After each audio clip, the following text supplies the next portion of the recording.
Considérons le cas de Paul. Il dit, il m'a été mis une écharpe dans la chair, un ange de Satan pour me souffleter. 2 Corinthiens 12, 7.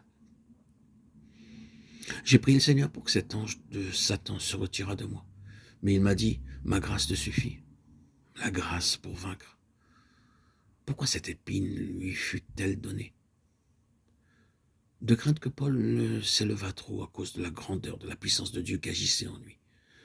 Ainsi, nous voyons par ce cas particulier comment Dieu permet aux esprits malins, aux émissaires de Satan d'attaquer les serviteurs de Dieu pour que la force du Seigneur puisse se développer en eux et qu'ils parviennent à la connaissance de sa puissance triomphante.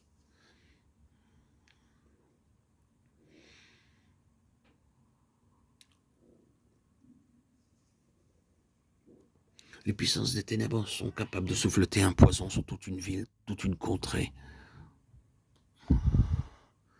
Par ces armées de mauvais esprits, l'ennemi peut produire un tumulte, comme il le fit à Éphèse contre Paul.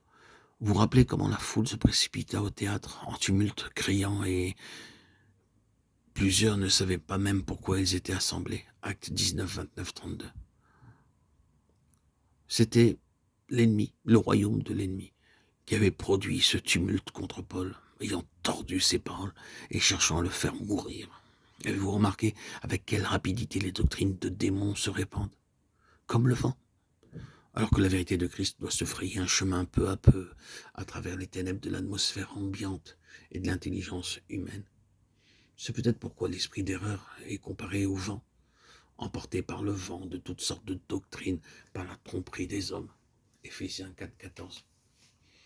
En ce moment, nous vivons à l'époque de l'histoire de l'Église dont Paul parle expressément par l'ordre du Saint-Esprit. C'est-à-dire que nous sommes à la fin de cette dispensation où les hommes abandonneront la foi pour s'attacher à des esprits séducteurs. 1 Timothée 4, 1. Un frère me disait l'autre jour, je ne comprends pas ce que sont les esprits malins, je sais seulement que c'est Satan qui nous tente. Oui, mais puisque Satan n'est pas omniprésent comme Dieu, ne doit-il pas travailler au moyen d'émissaires? Il est bien le chef, il invente bien les ruses et les plans pour empêcher l'Église de mûrir en vue de son enlèvement. Mais ces attaques et ces plans sont accomplis par les forces qui lui sont subordonnées, les esprits malins. Il semble qu'en ce moment l'abîme s'étant ouvert, Apocalypse 9, 2, ces armées d'esprits séducteurs se précipitent avec leurs fausses doctrines sur l'Église. L'attaque spéciale de Satan contre l'Église dans les derniers temps consistera en doctrine, en enseignement erroné, l'esprit d'erreur faite par la tromperie des hommes. Ces doctrines se répandront comme le vent. Vous en connaissez quelques-unes et vous savez comment elles prennent. Pourquoi? Parce que l'ennemi détient la puissance de l'air. C'est son domaine. Il possède, pour ainsi dire, une télégraphie mondiale. Il invente un mensonge et ce mensonge se répand partout comme l'éclair au moyen d'esprits malins. Tandis que ces mêmes esprits empêchent la vérité de se faire jour, non seulement la vérité de Dieu, mais encore la vérité concernant les serviteurs de Dieu qui portent la parole de vérité au monde. Hélas, comme Satan s'est troublé et aveuglé l'esprit des enfants de Dieu, de sorte qu'ils croient si souvent ces mensonges. Vous le savez par expérience, dans votre voisinage, dans votre église, dans votre pays. Pourquoi la vérité de Dieu ne parcourt-elle pas le pays aussi rapidement que les mensonges de Satan? Quelle en est la cause? N'y a-t-il pas d'épreuves autour de nous?